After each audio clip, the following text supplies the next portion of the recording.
kita gunakan untuk membuat pupuk kompos. Oke, sekarang ini dia pengertian sampah, karena salah satu bahan yang digunakan untuk pembuatan pupuk kompos itu kita ambil dari sampah. Anak ibu tahu apa itu sampah? Tahu. Ya, yang tahu tunjuk tangan apa sampah. Yuk, Alvin. Sampah adalah sisa buangan dari suatu produk atau barang yang sudah tidak digunakan lagi. Oke, bagus. Jadi sampah itu adalah sisa buangan dari bahan atau produk yang tidak digunakan lagi, tetapi masih bisa didaur. Ya. Sekarang sampah itu terbagi dua. Ada anak ibu yang tahu? Tunjuk tangan. Oh ya, Arjuna. Yang pertama sampah apa? Sampah organik. Bagus. Yang kedua, yuk Organik darurat. ya, oke. Jadi sekarang Gibran, coba kamu baca apa itu sampah organik. Sampah organik adalah sampah yang berasal dari sisa makhluk hidup yang sudah terurai secara alami tanpa proses campur tangan manusia untuk dapat terurai. Oke, jadi sampah organik itu berasal dari makhluk hidup. Dia itu bisa terurai tanpa campur tangan manusia. Contohnya apa saja sampah organik? Tahu anak ibu contohnya? Seperti dari tumbuhan, kemudian hewan. Apalagi organik itu dari bahan-bahan bekas. Misalnya ibu kamu masak nggak di rumah? Ada sampahnya kan? Dari kulit bawang, misalnya mama kamu numis kangkung, ada dari batang-batang kangkung. Apalagi sejenis bekas masak mama kamu yang tidak terpakai, itulah yang disebut dengan sampah organik. Atau dari lingkungan sekolah, anak ibu lihat di sekolah kita ini banyak pohon kan? Pohon itu dia menghasilkan daun yang gugur, daun kering dan gugur. Daun kering itulah yang disebut juga dengan sampah organik. Oke, sekarang ada sampah anorganik. Apa itu? Oke, baca. Sampah yang sudah jadi anorganik itu sampah yang tidak dipakai lagi dan sangat susah untuk diurai. Bahkan berpuluh-puluh tahun dia juga tidak akan bisa terurai. Contohnya apa? Plastik. Iya, plastik. Kemudian apa lagi? Ya, botol-botol air minum. Apa lagi? Kaleng. Anak ibu tahu styrofoam? Tempat makanan kita yang putih kayak busa-busa itu juga salah satu sampah anorganik yang sulit terurai. Oke, lanjut ya. Dia itu kenapa sulit diurai? Karena dia ada zat yang sulit terurai di dalamnya ya. Jadi kalau kita sampah anorganik itu tertimbun di tanah dalam waktu yang lama akan merusak lapisan tanah. Oke, lanjut. Kemudian ada manfaat sampah. Walaupun sampah itu sudah tidak terpakai, ternyata dia juga memiliki manfaat. Oke, manfaatnya yang pertama apa? Sebagai yang kedua sebagai yang ketiga. Oke, bagus. Kemudian ini adalah dampak-dampak sampah juga. Ada 7, ibu sebutkan saja ya. Yang pertama yaitu sampah plastik itu dia sulit terurai. Itu dampak sampah plastik ya. Kemudian bisa mengancam kelestarian satwa. Kemudian dapat mencemari tanah, menimbulkan kesehatan bagi manusia dan dapat juga menyebabkan polusi. Oke. Sampai sini anak ibu sudah paham? Apa itu sampah organik? Apa itu sampah anorganik? Sudah mengerti? Sudah. Ada yang mau bertanya? Tidak ada yang mau bertanya? Dan kita menyanyikan lagu Dimensi Profil Pelajar Pancasila. Bisa anak ibu kan?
dari sampah-sampah organik seperti sisa makanan dan daun kering.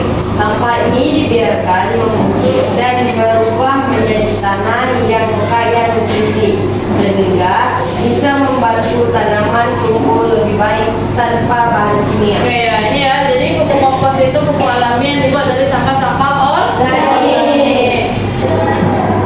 Oke, kemudian ada pun alat dan bahan yang harus kita lakukan adalah yang pertama yaitu alatnya ada palincet atau pot bunga, kemudian ada bantuk untuk membuat lubang, lubang kecil atau alat lain untuk mengaduk, kemudian ada terpal dan karung atau goni untuk tutup ya. Kalau kita pakai palincet biasa udah ada tutupnya, jadi kita nggak perlu pakai karung atau goni. Oke, itu adalah alat-alatnya. Kemudian bahan yang akan kita lakukan untuk pembuatan pupuk kompos ada daun kering, sekam padi atau serbuk gergaji, ada tanah bakar juga, atau ada juga air cucian gelas dan sampah sayuran. Ini merupakan contoh-contoh yang ada tahu ya bukan? Ini gambar apa? Sampah. Sekam padi. Kalau ini gambar sampah sayuran. Ini serbuk gergaji. Yang ini adalah air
Apakah padi atau serutan kayu atau serbuk gergaji? Ini serbuk kayu. Nah, serbuk gergaji. Terus apa lagi? Ini. Sampah makanan.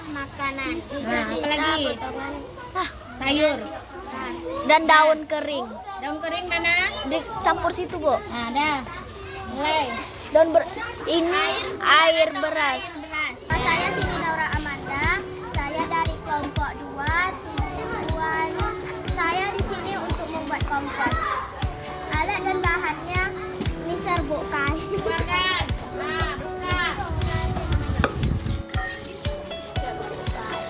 Ini sampah-sampah sayuran. Kecil banyak ya.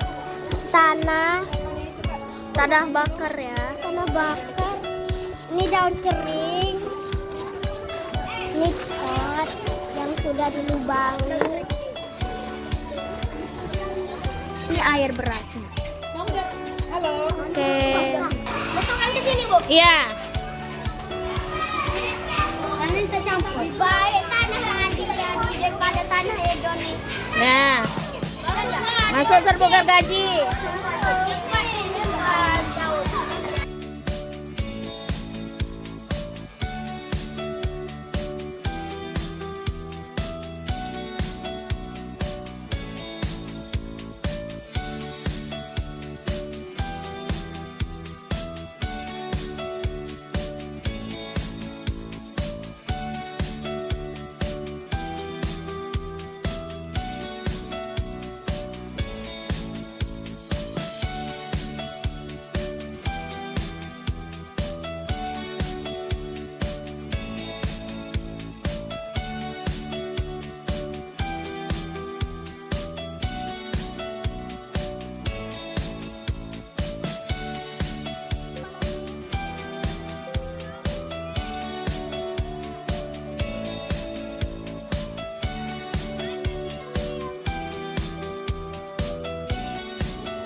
Oke, nah Ibu, hari ini kita akan mengamati hasil pembuatan kompos. Ini sudah minggu ketiga kan? Kita akan melihat perkembangan si kompos yang sudah kita buat. Apakah sudah perubahan atau tidak ya? Karena Ibu sudah mengedarkan KPD-nya kan? Ya, sudah ada semua kan? Sudah. Jadi nanti kita buka untuk kompos yang sudah Ibu buat. Kita amati bagaimana perkembangan dan perubahan yang terjadi. Terus hanya Ibu tulis di KPD yang sudah Ibu pegang. Oke? Oke, bisa? Sudah siap kita untuk membuka utusan? Mari kita ambil tugas bukunya masing-masing per kelompok ya.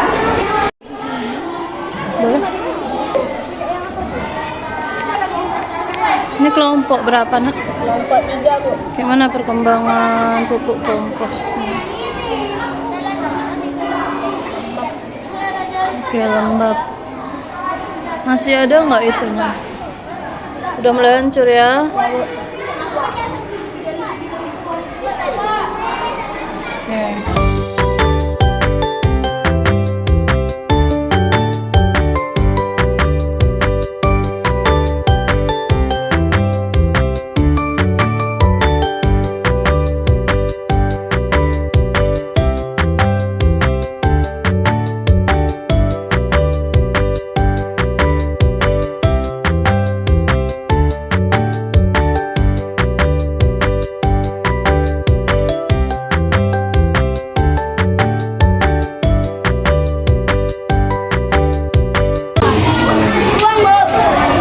Coba ditulis mana KPD-nya. Mana ya? Apa minggu ketiga hasilnya nih? Ini yang kamu lihat.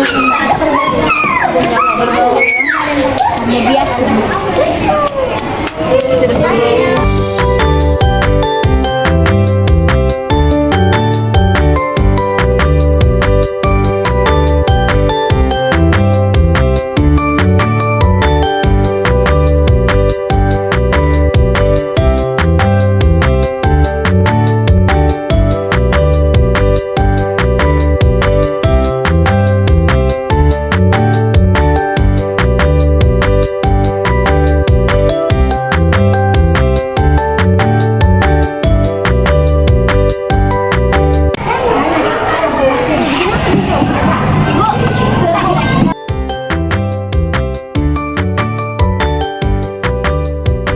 kelompok berapa nih? Satu ya. Tengok hasilnya, coba diangkat nak. Berbau nggak dia? Ya, oh itu serbuk kayunya udah hancur ya, udah mulai hancur. Yuk diisi LKPD-nya. Sekam padinya ada? Mana udah nggak nampak ya sekam padinya ya? Kelompok 2, Bu. Ini kelompok 2. Ajeng. Kelompok 5. Ini hasilnya ya. Sudah hancur. Sekam padi. Jangan lupa diisi LKPD-nya nah.